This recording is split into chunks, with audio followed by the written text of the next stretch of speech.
بالله من الشيطان الرجيم بسم الله الرحمن الرحيم الحمد لله والصلاة والسلام على رسول الله وآله وصحبه ومن والاه رب اشرح لي صدري ويسر لي أمري واحلل عقدة من لساني يفقهوا قولي.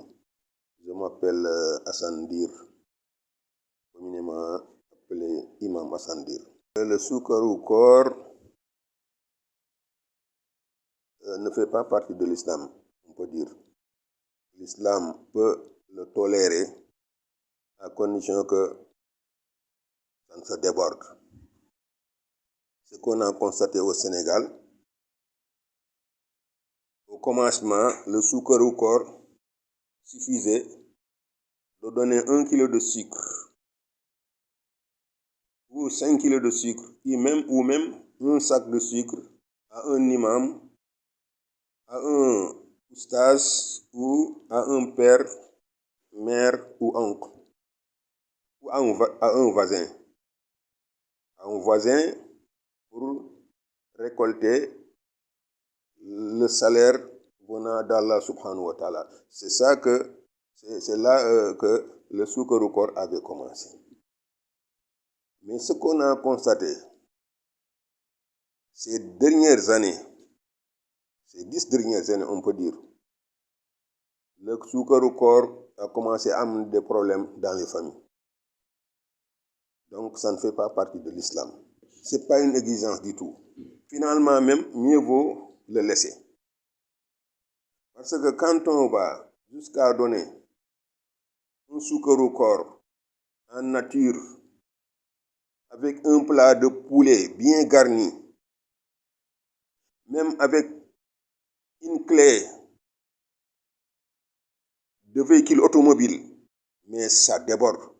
Et des dampis de tissu, hein, c'est trop. Et même ça amène des problèmes dans les ménages.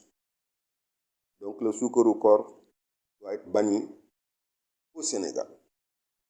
Ceux qui l'ont créé, c'était peut-être pour un bon acte dans le Ramadan, mais finalement, les Sénégalais ont allé trop loin avec le soukaru koor. Mais l'islam du Sénégal, généralement, c'est comme ça. Vous savez, notre prophète, notre cher prophète Muhammad sallallahu alayhi wa sallam a dit: Man ahdasa fi amrina haza ma laysa minhu wa huwa raddun. Il dit que notre religion là, celui qui augmente quelque chose, qui crée quelque chose de plus, on lui rend ça. Quelque chose pour adorer Allah subhanahu wa ta'ala, on lui rend ça, ça ne fait pas partie de l'islam. Il y a beaucoup de choses qui se passent au Sénégal qui ne fait pas partie de l'islam, qui deviennent finalement très lourds avec les gens. Le soukaru koor fait partie de ça. Les baptêmes, c'est la même chose. Les deuils, les funérailles, c'est la même chose. Les gamous, le gamou ne fait pas partie de l'islam. Les magal ne font pas partie de l'islam. Les chants que vous voyez là ne font pas partie de l'islam. Parce que tout acte qu'on prend pour adorer Allah subhanahu wa ta'ala doit venir d'Allah, Dieu subhanahu wa ta'ala, ou du prophète Muhammad sallallahu alayhi wa sallam, ou de ses 4 sahaba, Abu Bakr, Omar, Ousmane, Ali. Le prophète avait dit: Alaykum bi sunnati wa sunnati al-khulafa'i ar-rashidin al-mahdiyyin. Il avait dit que suivez ma sunna, suivez ma pratique, la pratique prophétique et la pratique de mes 4 sahaba, mes 4 compagnons que je viens de citer. Il a dit que tout ce qu'on crée dans l'islam ne fait pas partie de l'islam. Pour adorer Dieu, ce n'est pas partie de l'islam. Il dit: Kullu bid'atin dalala. Tout ce qu'on a créé comme bid'a, c'est l'égarement. tout l'égarement conduit en l'enfer. C'est ce qu'il a dit, le prophète. C'est pourquoi, quand on doit pratiquer l'islam normalement, on ne doit pas augmenter des choses pour faire plaisir à Allah subhanahu wa ta'ala. On doit pas diminuer. Mais diminuer, c'est mieux que d'augmenter. Parce que tout ce que Allah a donné comme recommandation et son prophète, c'est immense. C'est immense. Donc on ne peut pas tout faire. Mais le fait d'augmenter, c'est le danger. L'islam, c'est la religion de la solidarité. Les gens doivent s'entraider. Les gens doivent s'entraider. C'est ça l'islam. Si vous voyez la zakat, c'est ça. Par exemple, le prophète a dit, sallallahu alayhi wa sallam, Buniya al-Islamu ala khamsin. Shahadati an la ilaha illallah wa anna Muhammadan Rasulullah. Wa iqami as-salat wa ita'i az-zakah wa sawmi Ramadan wa hajjil bayt liman istata'a ilayhi sabila. Il a dit qu'on a fondé l'islam sur 5 piliers. Attester que Allah est unique. Il n'y a pas d'autre divinité qu'Allah. Mohammed est son prophète. Deuxième chose, accomplir la salat. Troisième chose, s'acquitter de la zakat, qui est l'aumône obligatoire. Quatrième chose, c'est ce qu'on est en train de faire, Sawm Ramadan, observer le jeûne du Ramadan. Cinquième chose, aller au pèlerinage à la Mecque, si les conditions sont réunies. C'est ça. Maintenant, pour la solidarité, ça commence par la zakat. C'est obligatoire. À part ça, faire des aumônes.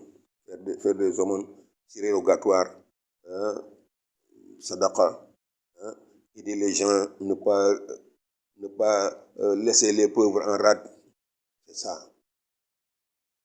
Par exemple, la salat. Vous savez, dans ce pays-là, il y a beaucoup de gens qui prient au mois de Ramadan. Vous voyez ce que Allah subhanahu wa ta'ala a dit. Il dit, Kullu nafsin bima kasabat rahina. Il dit, le jour de la résurrection, toute âme est l'otage de ce qu'il a acquis.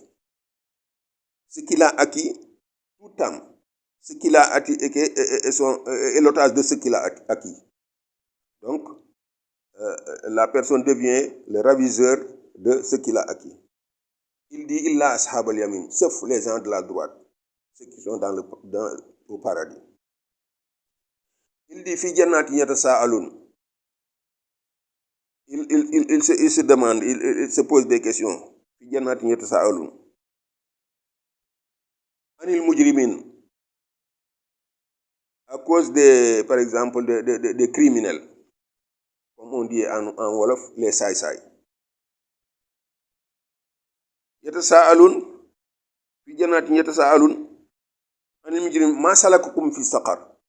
Il leur pose la question, et comme c'est un écran, et vous les criminels, vous êtes dans le feu ardent, Saqar. Qu'est-ce qui vous a fait acheminer au Saqar? Les criminels répondent. Nous ne étions pas parmi les gens qui priaient.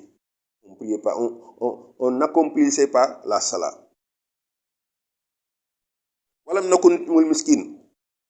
nourrissait pas les pauvres. Tous ceux qui sont dans le pervers, les concerts et autres, nous étions avec eux.